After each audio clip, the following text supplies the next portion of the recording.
আপনারা দেখছেন smart knowledge YouTube channel. তো বন্ধু, এসএসসি 26-এর চাকরি ইতিমধ্যে বাতিল হয়েছে। তো পুনরায় চাকরিতে ফিরবে একটা বিশাল বড় ব্রেকিং আপডেট উঠে আসছে। যোগ্য তালিকা তৈরিতে তৎপর স্কুল শিক্ষা দপ্তর, ডিআইদের বড় নির্দেশ এইমাত্র। রিভিউ পিটিশন বন্ধুরা খারিজ হবে নাকি অ্যাকসেপ্ট হবে, অবশ্যই বন্ধুরা এই ভিডিওতে সম্পূর্ণ তথ্য পাবেন। ভিডিওটি সম্পূর্ণ দেখুন, শেষ পর দেখুন। চ্যানেল নতুন দর্শক অবশ্যই চ্যানেলটিকে সাবস্ক্রাইব করে দেবেন। তো বন্ধুরা, এসএসসি 26-এর চাকরি বাতিল হয়েছে। তারপরে কিন্তু এমএফএল করেছিল রাজ্য সরকার।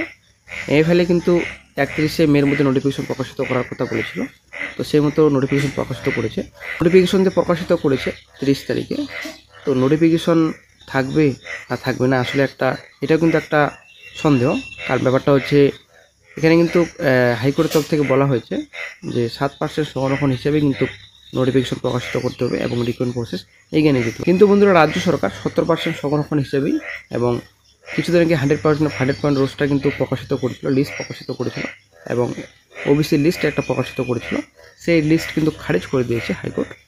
তো ব্যাপারটা হচ্ছে, এখানে সেই লিস্ট হিসাবেই কিন্তু নোটিফিকেশন প্রকাশিত করেছিল কমিশন। এখন ব্যাপারটা হচ্ছে, নোটিফিকেশন কি উইথড্র হবে? নোটিফিকেশনে যে অনলাইন আবেদন স্টার্ট হয়ে গেছে অলরেডি এবং আবেদন চলছে, সেটা কি এখন বর্তমানে স্টপ থাকবে? আসলে একটা সন্দেহ বর্তমানে কী হবে ভবিষ্যতে। কিন্তু এই যে নোটিফিকেশন যদি এখন না উইথড্র হয় কিংবা না যদি স্টপ হয় অনলাইন আবেদন, তবে কিন্তু কন্টেম্পট হতে পারে এখানে, ঠিক আছে? তো একটা কিন্তু লেটারও পাঠানো হয়েছে কমিশনের কাছে। তো দেখা যাক কী গুরুত্বপূর্ণ নেক্সটে পাওয়া যায়। তো ব্যাপারটা হচ্ছে, যোগ্য তালিকা তৈরিতে স্কুল শিক্ষা দপ্তর বর্তমানে বিশেষভাবে তৎপর। ডিআইতে কিন্তু করার বড় একটা নির্দেশ দিয়েছেন। তো আমরা চলে আসছে একটু বিস্তারিত। চাকরিহারা শিক্ষকদের অনেকেই ফিরে যেতে চাইছেন পুরনো সরকারি চাকরিতে। এই নিয়ে তারা আবেদন জমা দিয়েছেন শিক্ষা দপ্তরের কাছে। এবার সেই বিষয়ে সক্রিয় হলো শিক্ষা দপ্তর। যারা পুরনো চাকরিতে ফেরার আবেদন করেছেন, তারা যোগ্য না অযোগ্য তা জানাতে হবে ডিআইদের। 3 দিনের মধ্যে এই রিপোর্ট পাঠাতে হবে শিক্ষা দপ্তরের কাছে। সুপ্রিম কোর্টের রায়ে হারিয়েছেন এসএসসি 2016 সালে প্যানেল থাকা 26,000 শিক্ষাকর্মীরা। তাদের অনেকেই পুরনো চাকরিতে ফিরতে চেয়ে আবেদন করেছেন। এখনও পর্যন্ত 1500-র বেশি আবেদন জমা পড়েছে স্কুল শিক্ষা দপ্তরের কাছে। তাদের বিষয়ে ডিএদের থেকে তথ্য চেয়ে পাঠালো স্কুল শিক্ষা দপ্তর। সুপ্রিম কোর্টের রায় 47 নম্বর অনুচ্ছেদে উল্লেখ করা হয়েছিল যে, যারা পুরনো চাকরিতে ফিরতে চান তাদের আবেদন করতে হবে। সেই আবেদন করার 3 মাসের মধ্যে তাদের পুরনো চাকরিতে ফেরানোর ব্যবস্থা করতে হবে রাজ্যকে। সেই নিয়মকে মান্যতা দিয়ে প্রথম পদক্ষেপ করল রাজ্য সরকার। বিকাশ ভবন কমিশনার, প্রিন্সিপাল সেক্রেটারি, প্রাইমারি জেলা প্রাইমারি স্কুল কাউন্সিলে এই সংক্রান্ত আবেদন জমা পড়েছে পৃথকভাবে। অনেকেই আবার মাদ্রাসা এবং এসএসসি দপ্তরে দরখাস্ত করেছেন। সে বিষয়ে তথ্য জানানোর জন্যই রাজ্যের সব প্রাথমিক এবং সেকেন্ডারি ডিআইদের কাছে নির্দেশ পাঠিয়েছে স্কুল শিক্ষা দপ্তর। নির্দেশের পাশাপাশি ফরম্যাটও পাঠানো হয়েছে।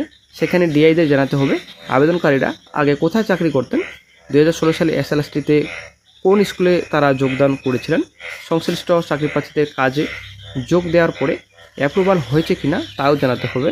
ঠিকমতোই বেতন পাচ্ছিলেন কিনা, বদলির জন্য ট্রান্সফারের অন্য কোথাও গিয়েছিল কিনা, সে বিষয়ে যাবতীয় তথ্য জমা দেওয়ার নির্দেশ দিয়েছে স্কুল শিক্ষা দপ্তর। বঙ্গীয় শিক্ষক ও শিক্ষাকর্মী সমিতির সাধারণ সম্পাদক স্বপন মণ্ডল বলেন, যেদিন সুপ্রিম কোর্টের অর্ডার দিয়েছিল তার কয়েকদিন পরেই আমরা মুখ্যমন্ত্রী, মুখ্য সচিব এবং শিক্ষা দপ্তরের আধিকারিক, মাদ্রাসার আধিকারিকদের দ্রুত পদক্ষেপ করার জন্য অনুরোধ করেছিলাম, যাতে এরা আগের পদে যোগদান করতে পারেন। সরকার যেহেতু অযোগ্যদের ভাতা দেওয়ার ব্যাপারে বেশি মনোযোগ ছিল, তাই এত দেরি করে পদক্ষেপ করা হলো। আমাদের অনুরোধ, এদের প্রত্যেককে নিজের জেলায় পোস্টিং দিয়ে কাজ করার সুযোগ দেওয়া হোক। তো বর্তমানে এখন রাজ্যের সব প্রাথমিক এবং সেকেন্ডারি ডিআইদের কাছে যে নির্দেশ পাঠিয়েছেন, তো সেই মতো বোঝা যায় যে রিভিউ পিটিশন দাখিল করছে রাজ্য সরকার। তো অনেকটা কিন্তু বাতিলের পথে, খারিজের পথে, ঠিক আছে?